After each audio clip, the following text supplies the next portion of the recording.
what does it mean to be an effective altruist? Is there such a thing, or is it just aspiring effective altruists, or is everyone just effective altruism adjacent and some are more adjacent than others? You can just do more good with the money that you're already donating. If I were in charge, it would be 100% all in. Everyone's saved. 100% qualities. Let's go shop give will and see what's on sale this year. Hello, girlies!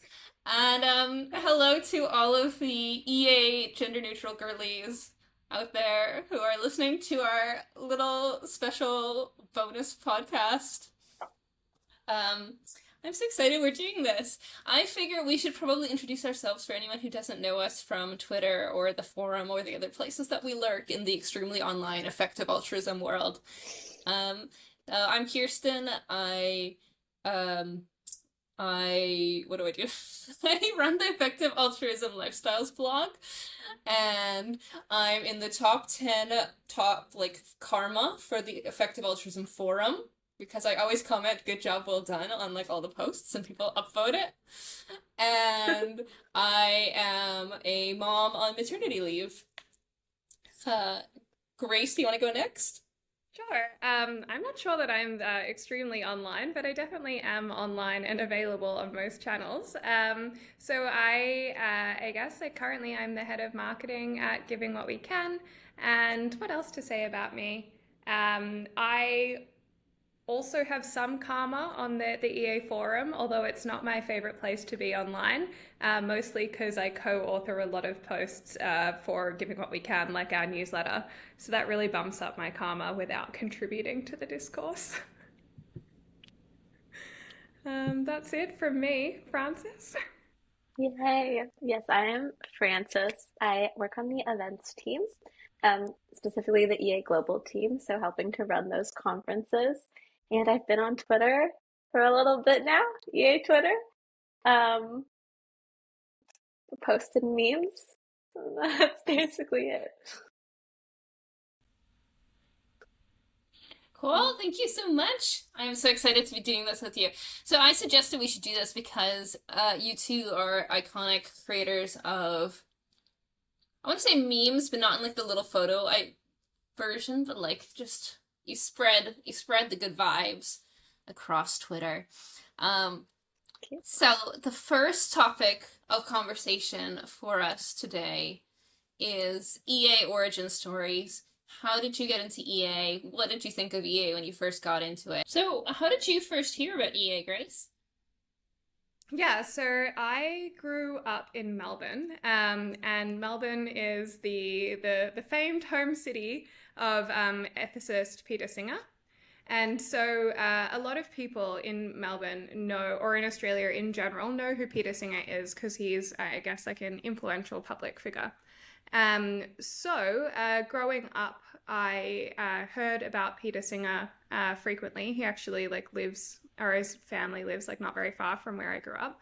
And so over the years, I heard him talked about and also heard the Life You Can Save talked about a little bit.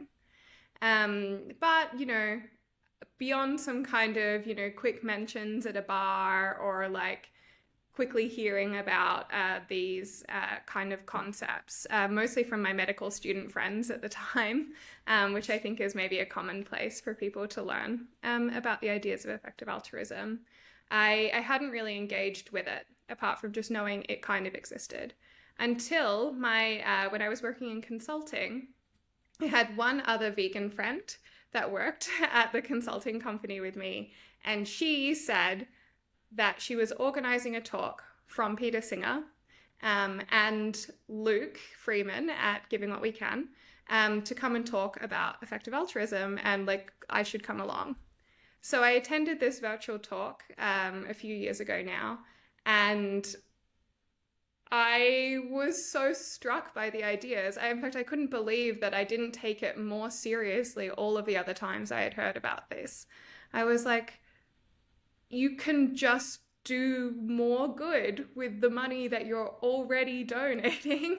And I had been donating for a number of years, donating a portion of my income. and a small portion, only I think usually like 3%. Um, and I was like, well, this is just crazy that I didn't know that I could do so much more good, because ultimately what I want to do is reduce suffering. So I was really, really bought in. And that day I made like the largest single donation I'd ever made after that talk. And then a couple of months later, I decided to take a trial pledge to donate 3% of my income for a year, because I was also having some quite serious health issues and I wasn't sure if I would be able to donate like longer term. And I wanted to see how it felt. And then I think less than a year later, I was like, this is the right thing to do. I feel really compelled that giving at least 10% of my income to charity is just such a good thing for the world. I am so lucky already. And I felt really inspired by the community at Giving What We Can. So I decided to take the full pledge.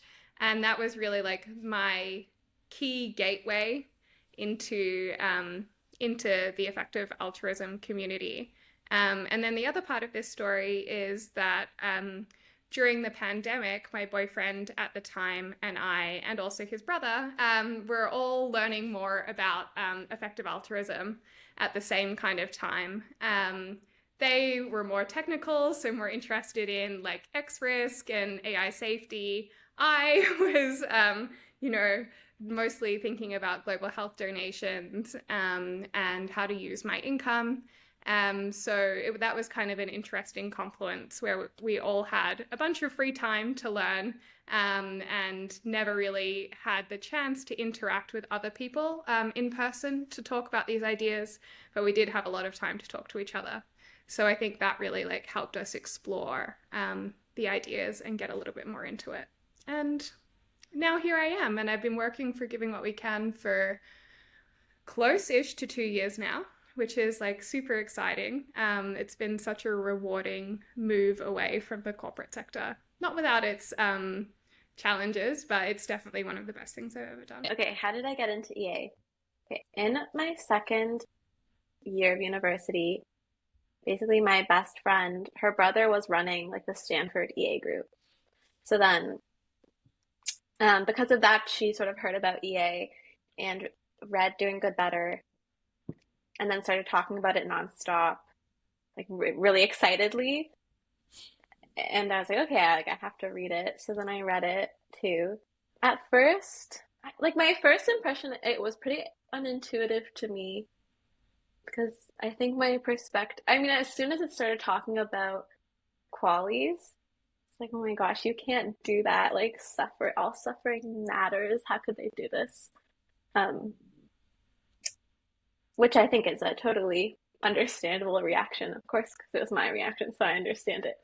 But yeah, the more I about it, the more I changed my mind and I felt really convinced. And then I ended up getting really excited about effective altruism and the ideas. And I thought, oh no, this actually feels really transformative and like something that I care about and want to work on. And I feel, yeah, really convinced. So I feel like I went I got in pretty deep quickly, in the sense that I like pretty much within the span of maybe like 6 months or so thought, okay, I want to pursue a career in this and start trying to get involved in stuff. Yeah, I did like a quick switch. And then I think it was compounded by the fact that like my best friend was kind of going through this trajectory as well. So we were kind of going through it together and able to talk to each other about it and stuff. We ended up trying to start a university group at our university in Canada. It went really poorly. Like no one joined. It's fine. But then we found someone who took it over. Shout out Hawk. And he like did a really good job. So now it's actually going well. So shout out to them. And then, yeah, I don't know. I guess I feel like my relationship to EA has changed so much over time. Um, yeah, because in my second year of university, I'm like maybe 19, 20, very young. I really think I was basically naive in the beginning, like trying to think critically about the ideas. But I thought basically like EA was good to go. I was like, oh, they got it. Like they know exactly what to do. We're gonna buy bed nets. Like this is literally perfect. And the forum is gonna be like a utopia where everyone's like best friends and talks about ideas, and I'm gonna find like 30 best friends and have the time of my life. Um, and then yeah, that's like a pretty intense place to start from expectation wise. So I've had to experience like life and realize that that's not how like anything works. Um, but the ideas still mean a lot to me, and I still feel, yeah, really happy to be working on EA, or like an EA aligned sort of thing. But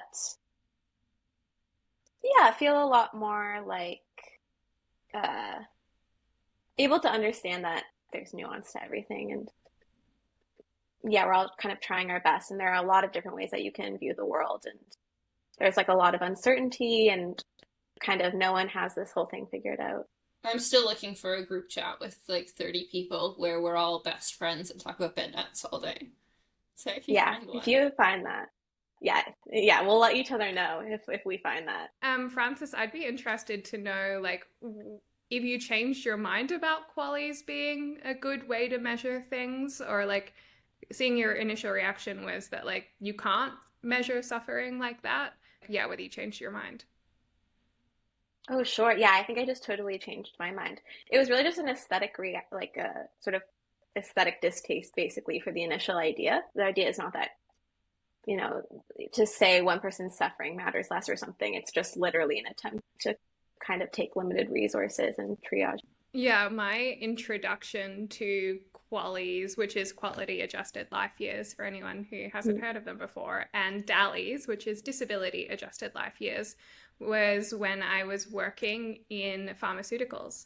And this is like a key way that drugs get approved, or looked at by governments, in order to decide whether governments should fund various treatments for the population. They use information like QALYs and DALYs in order to like assess how severe a problem is, and how much they're willing to pay to fund treatments. So, for example, like a cancer treatment, a cutting edge cancer treatment to treat one person could be in the hundreds of thousands of dollars. And, you know, that provides a certain number of quality adjusted life years in expectation. And then, like, we know for other treatments, you know, it's going to cost a different amount to provide a different number of QALYs. So this is like a really key part of health economics and like assessing pharmaceuticals, which is something that I had been exposed to earlier in my career, which I think it made it easier to accept. I was like, well, I care about this from like my perspective or my work, and I've always thought that this was like a reasonable way to like for a government to allocate limited funds. Why am I not thinking about this in a much broader context outside of what the government can do for us? I got involved in effective altruism several years ago. I was looking for ways to make new friends in London, and ideally I wanted to make friends with some people who were like really like generous and like altruistic and like, you know, like willing to give to charity and stuff. I grew up in a smaller city in Canada, and I was really involved in my local church, and people there were very generous, even though like a lot of them were like middle class or lower middle class or even like below the poverty line. People would still set aside like a small amount of money to give to people who were like less fortunate than them, and often those people were in like different countries. And like my mom grew up in Nigeria, and my dad was born in Colombia, so like I was like very open to the idea that like it's cool to send your money to people in other countries who have less than you. That was like very ingrained in my worldview since I was like very young. But yeah, having moved to London, like a lot of my friends here were just like having fun and like spending their money on like elaborate costumes for like strange parties, things. And I was like, I need to find some people who actually donate money because it's starting to make me feel weird. I'm like the only one. It makes me feel like I'm the odd one that I'm not spending all my money on elaborate costumes. And I'm not, I know that's not right. And so I found Effective Altruism London, and they happened to be running a series of workshops right next to my house. Like, I kid you not, like a 3-minute walk, which in London is like very surprising. And it was about where should you donate your money if you're interested in equality and justice, and that's what motivates you? And I was like, perfect. I am so motivated by equality and justice, and I am very motivated by things that are 3-minute walk from my house. I will absolutely come to your seminar series. And so I went to this, like, what I would now call, like, a giving game, basically. But it was over the series of, like, several weeks. And, yeah, the organizer had put up some of his own money, so we were going to be donating some of his own money. And basically the rules were we could donate to any registered charity, but I think it was, the implication was that it should be, like, one charity. And he gave us some suggestions, like it's a bit easier to evaluate a charity if they're only doing one thing compared to a lot of things, and maybe if they're doing a lot of different things, they might be better at some things and worse at other things. So, like, maybe look at charities that are a bit more, like, focused. And most of the time, your money will go farther in, like, the developing world rather than, like, in the UK and stuff like that. So he, like, gave us some suggestions and, like, would kind of comment a little bit on the discussions and stuff. And we ended up, I think, in a place that was, like, fairly similar to what a lot of people in effective altruism would be into. Like, we did definitely have some health charities on the list, but ultimately we donated it to like a sexual assault, like, prevention charity, which was really cool. I feel good about that donation. But I thought this was great. I loved talking about these ideas, and I loved meeting people who were really engaged in these ideas. And so I started going to weekly socials, or not weekly, maybe monthly, regular socials with all these other people, and I kind of made a group of friends with people who had gotten involved around the same time, and I'm still friends with lots of those people. It's been like 6-7 years, and we just, like, go to each other's birthday parties and, like, talk about where we're donating. It's, like, super wholesome. So the one other question we had on our agenda for the session, girlies, is, what does it mean to be an effective altruist?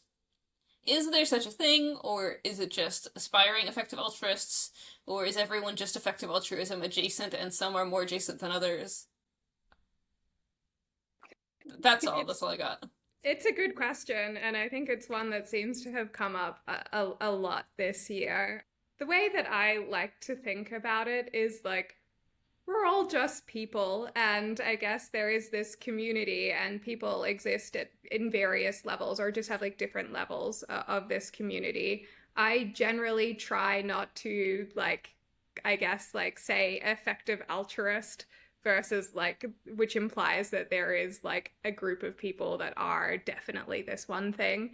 And I think that, yeah, if you stray away from the term effective altruist, that also means that, yeah, it just makes it clearer, I think, that, like, all of these things exist on a spectrum, and that there is, like, no singular identity that everyone in the community has, like, yeah, like, there's no agreement as to, like, what exactly an effective altruist is.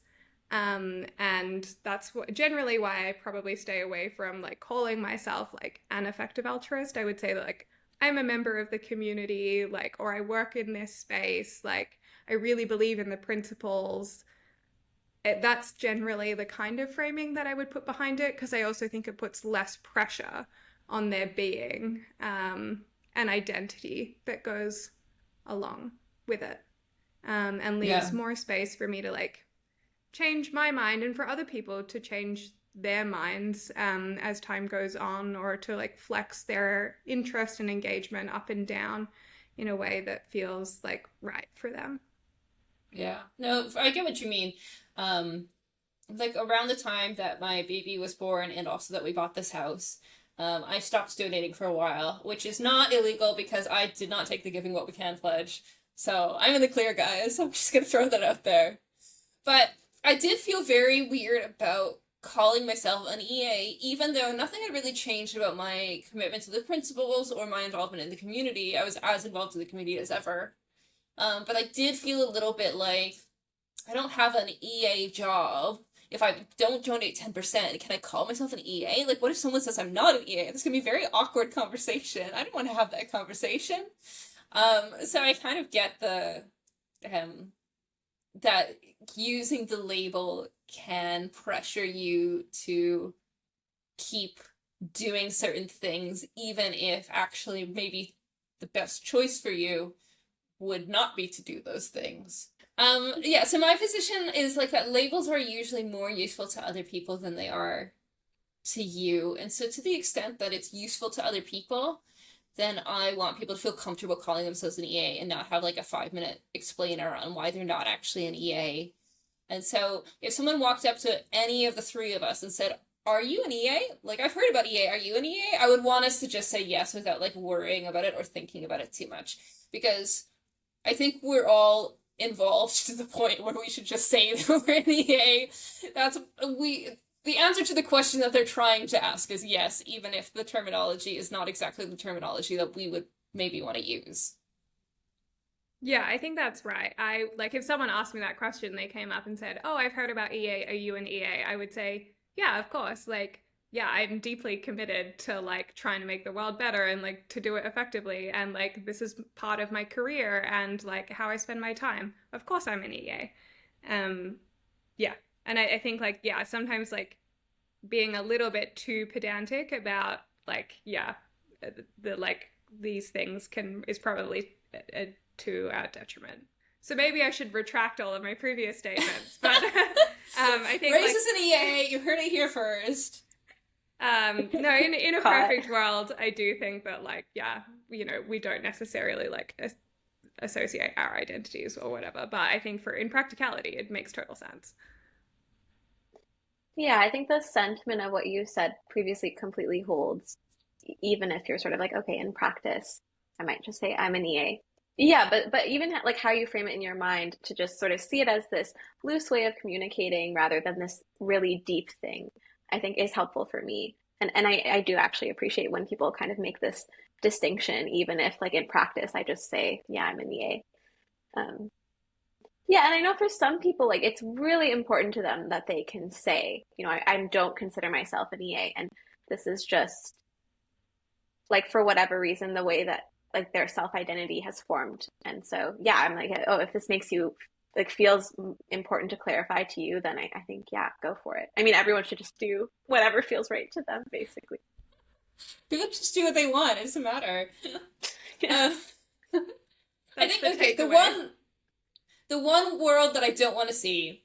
So here's my like little prescriptivism thing is I don't want to live in a world where if you're like a 24-year-old boy who used to play professional poker and you got 80,000 hours career coaching and now you're an AI researcher who donates money to vegans on the side or something, those are the only people who call themselves EAs, and all the like cute little girlies and the like little old ladies and the people who work on climate change and the people who are interested in longevity research and all those other people don't feel like they can call themselves EAs. They all are EA adjacent or aspiring EAs or whatever.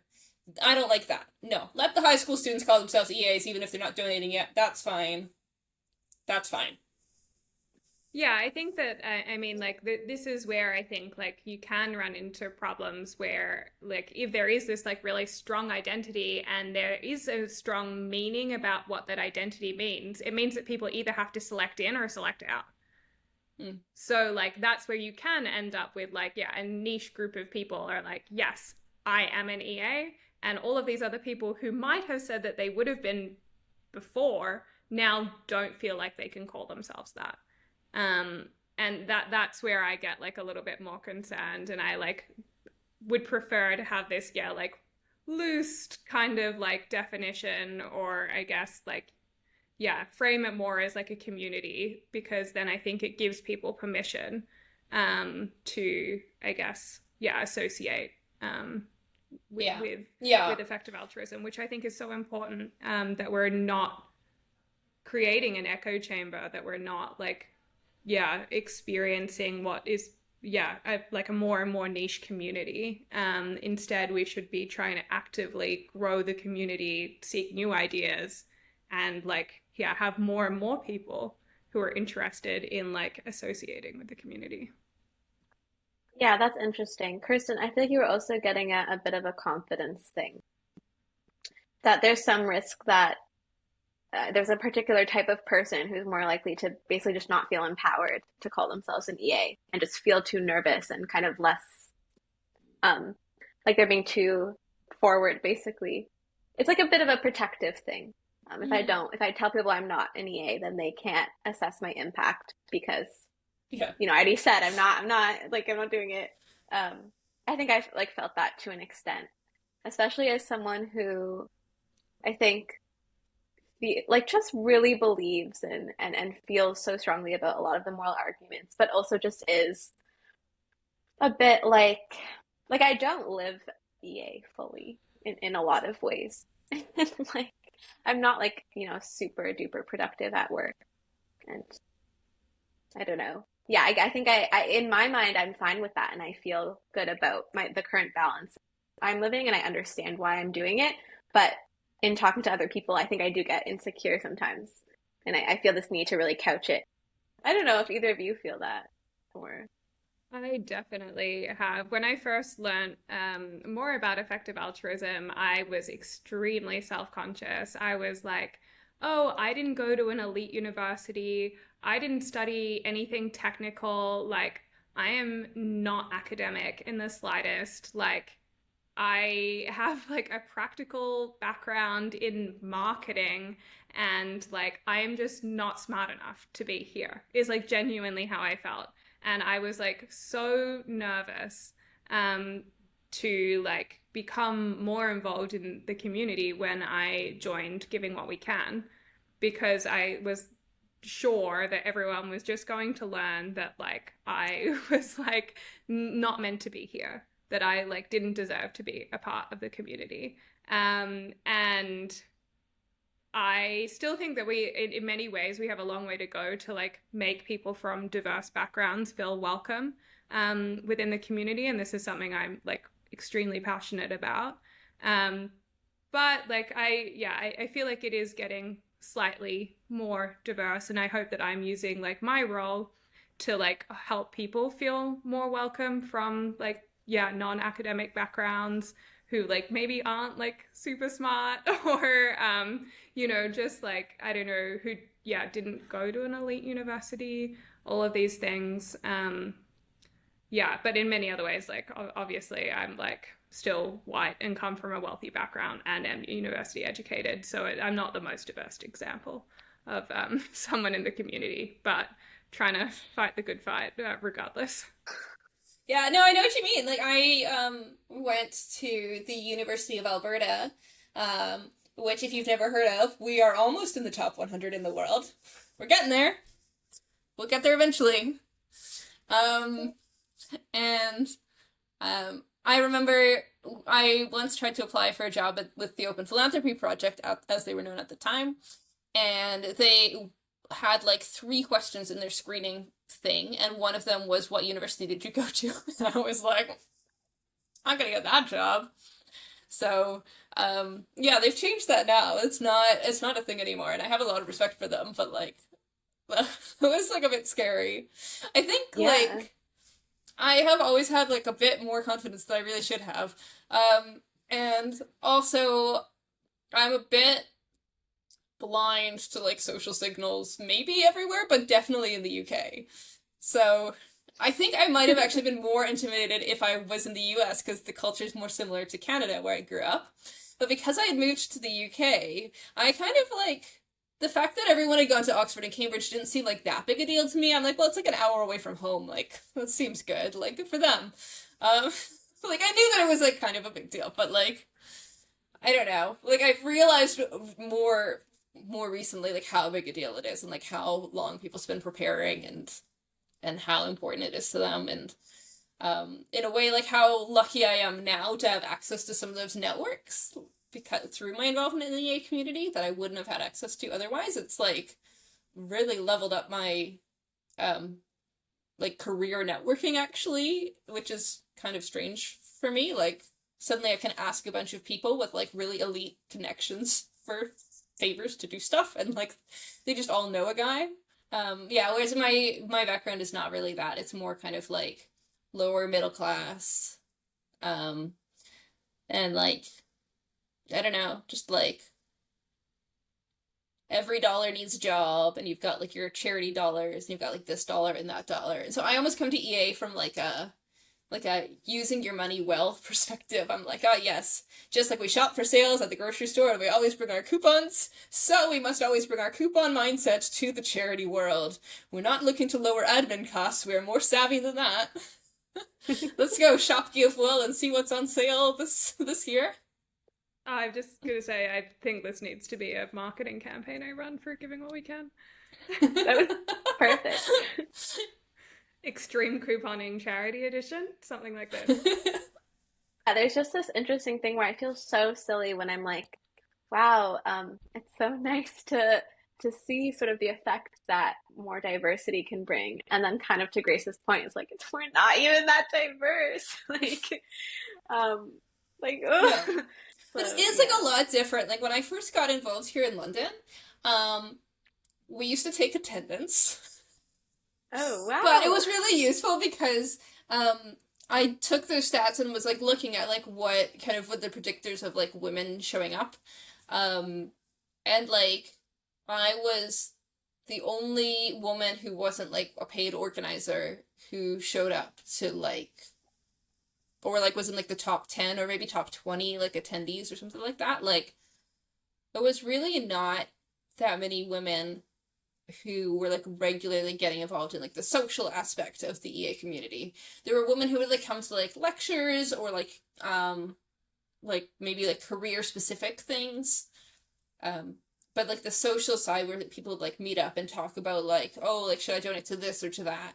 There were not that many women at the time who were really involved. And so now for me to go to like an EA after party and see so many different women there is like actually a big change for me. It's kind of great. Oh, that's so nice. Yeah, I'm very happy to hear that. Because also I feel like I haven't even been in the community crazy long. And really because I was in Canada um, for so long, I came to the UK 6 months ago. This is my first time properly living in an EA hub. So yeah, I don't even have this previous experience that you're describing, but still it has been a big adjustment, and having women around has been literally fundamental to me adjusting and feeling supported and yeah, basically being able to do my job. Like I just genuinely think it's been really important for that. Um, yeah. And then I don't know, hopefully we get even more diversity as time goes on. Yeah, this is something that I think is like really important, and I think it's something that everyone who listens to this podcast, if they made it this far, can do something about, right? Like, I mean, we are all in charge of like creating a diverse culture, and like some of the things like off the top of my head that like people could do would be like if you're hosting an event, like why not make it at a time that is like convenient for parents to join, or to like have an option where like people could bring their families so that older people can attend who have families, or that like more women can attend who are like on maternity leave but have their baby at home. Like doing little things, just like keeping in mind like different ways that people might want to engage is like really helpful. I think also just being like particularly open to like hearing new and diverse perspectives. If we're not open to hearing new perspectives, then I think it makes it hard for people to want to join us. So people from low and middle income countries just have a really different experience, and an extremely valuable experience when it comes to like how do we improve the lives of people in low and middle income countries. And I think that yeah, we could probably do I think, in fact, I'm sure we could be doing a much better job at like including those people in conversations and like getting the perspectives that actually increase diversity. Yeah, absolutely. I've definitely noticed like there can be sometimes like a bit of an assumption. There are little assumptions here and there. You tend to notice the ones that don't apply for you, right? So like I've definitely noticed like people assuming that you're like this kind of like assumption that like most people's parents will be well off enough that not only will they have saved enough for their own retirement, but also that if you needed a little bit of extra cash to help you get back on your feet after a career option didn't work out, then they would be fine to help you with that. And like, there's lots of people that that is the case for, but there's lots of people that that's not the case for. It's definitely not the default. So there's so many examples of things like that where I think people talking about their own experiences or discussing how they plan to approach a situation can be really helpful. Yeah, absolutely. I mean, I've talked about this before, so I don't mean to labor over it forever, but um, like when I was going or when I was really committed to applying for EA jobs, a bunch of people gave me the advice to take maybe 3 to 6 months off just to apply to them because it's so time intensive, particularly if you're doing work trials. And it's just quite exhausting. And I absolutely burnt out doing work trials on top of a job. Like who can take 3 to 6 months off? Surely some people can, but of course some people can't. And um, yeah, there was some discussion. I think at that time there was more potential to get funding for this sort of thing. I think the funding landscape has changed now, and I don't think that's as possible. So yeah, Yeah. just exactly your point, Kirsten. Yeah, and also, I mean, anyways, I have feelings about like some people being able to get funding to just apply for jobs and like other people not being able to get that funding. It just seems like a weird way to have a Sure. job market set up. It seems like there's probably got to be a better way. So, yeah. Anyways, Yeah. it's for another day, maybe. So are you're not a utilitarian, Kirsten? Sorry, maybe you wanted to wrap up. That's a great one. Yeah, we can do this and we can wrap up after. Um, Okay. I don't really consider myself a utilitarian. Definitely don't consider myself a philosopher. So if you were like, pick one of these three ways of doing the virtues or the morals or whatever, the ethics, I don't know, what's the difference? Um, I would not necessarily have like a good answer. Um, I think for me, a lot of situations, virtue ethics and deontology and utilitarianism would basically, or like any like really sensible version of utilitarianism, would basically point in the same direction. But yeah, like day to day, utilitarianism is definitely not what motivates me or drives me. And so sometimes I catch myself when I'm arguing with someone like on Twitter or on the forum, I will try to use like utilitarian arguments, but I notice that that's not actually why something bothers me. It's not about the utilitarian thing at all. It's maybe about the principle of the thing, or I feel like someone's being like not very virtuous, or the community maybe is not being very virtuous if they pursue a particular course of action. Um, and I want us to follow like more like rules and norms and like have more virtue and things. Um, but I'll like try to use utilitarian language because I like think that's like a better chance of persuading people, which is like maybe not the right. I don't know. It probably depends on the situation whether that's the right way to do things or not. Um, but yeah, normal utilitarianism is not really what motivates me for personal decisions. For like big policy decisions, and like big charity decisions, I don't mind thinking about the world in that way. But like for personal, how I act personally, not so much. Yeah, that's so interesting and extremely relatable. I once had a friend who said utilitarianism is a really strong kind of hammer that you can wield in arguments. It just, a lot of the Yeah. utilitarian arguments really hit. Um, so it's just, I just really relate to this. It's so easy to kind of slip into it and use it as a means of sort of explaining where you're coming from. When in fact, yeah, often I'm just sort of like, I just don't feel good Yeah, like about we this. shouldn't do that. I can't totally explain why, but like we shouldn't. They like come up with like some reasons, and like they're pretty good reasons for like the greater good or whatever. But like that's not really Mhm. why. It's just like a gut feeling. Like that's bad. We shouldn't do that. Nope. Yeah. Yeah, and I don't even know. I mean, I just think yeah, it's good to just kind of be honest when you're doing that and when I'm doing that and whatever. And I don't know what the right thing is, but I do catch myself sometimes. This is maybe like another girlies and EA thing though. If we're gonna have a little moan about that, is I do sometimes feel like if I'm talking about instincts or emotions, um, especially with the online EA community, um, I really do feel like there are certain people who will discount what I'm saying because it's coming from like a emotional or instinctive or intuitive place. Whereas I feel like my emotions and intuitions can be like really valuable information about the world, and we can't just like have the entire EA community defer to like Kirsten's feelings, but like what we can do is try to think through like why do I have these feelings? Are there other people who also have these same intuitions? Do a lot of people have these same intuitions? Like what kind of things could these intuitions be telling me? Like why is this important to me?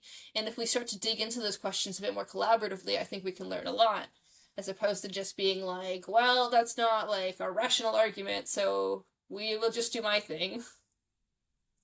Yeah, I think that this is like a danger that I see as people falling into sometimes is, and I think because our intuitions or our gut feelings often, I think, are actually just like a lot of information in our Yeah. brain, like all coming together. And like we actually have good reason to believe what that is, even if we can't articulate it quickly. And same with our emotions, like that is an actually useful information to make decisions. And I think that, yeah, when we're discounting that, or when other people are discounting that, we're actually at risk of making bigger decisions. And I think one thing that one thing I have said before, and I will say again, is that, when people are often reasoning from first principles, that makes sense if you have all of the information, right? And you can effectively figure things out in a world where you have all of the information. No one has all of the information. And reasoning from first principles sometimes means that you end up at the wrong place because you only had half of the information to make the decision. And like a lot of the like I guess like norms in society or the way that practices are done are based on a lot of other evidence that has been accumulated over time. And this is where I think like it's very well and good to like say that we're reasoning from first principles and we came up with different conclusions, but it's very important to try to understand why other people came to other conclusions, whether there's like useful evidence to suggest that like what we came up with was wrong. And I think that like this is like a slightly different but related topic where like if we only approach things from this like lens of rationality and like what we can see, we often end up missing a lot of the story. And I think that this is like, yeah, one large place where effective altruism as a community has made mistakes, because we have ignored a lot of the history and evidence outside of the community when making decisions. Yeah.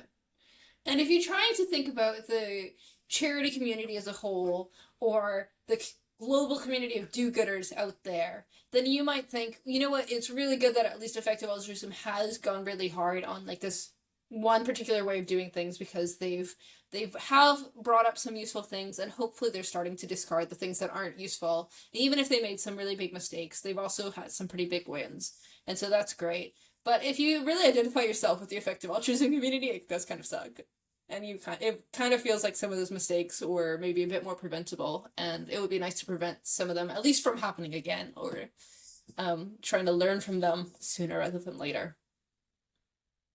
Yeah, I think like, making mistakes is just inevitable. Like no one is ever not going to make a mistake, but I find it particularly frustrating when there are a lot of people out there who could help us avoid making mistakes, and perhaps we're not listening or we're not seeking their input early enough.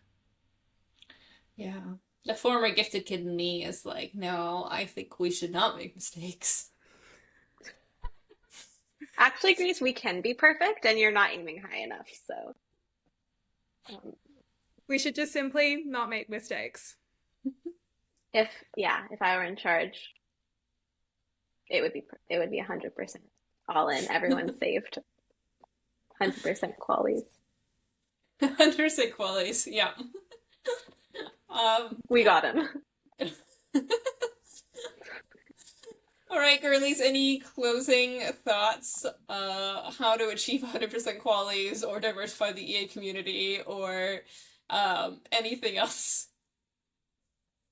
Yeah, the closing thought is like I am so grateful to have lots of wonderful people in the community like yourselves who are out there trying to improve the community, improve the world, and just yeah, generally make the world better as effectively as we can, and sometimes not effectively, like sometimes just for fun. Like this podcast. Yeah. Or maybe this really is the most effective tool. Who knows? Well, on that lovely note, thank you all so much.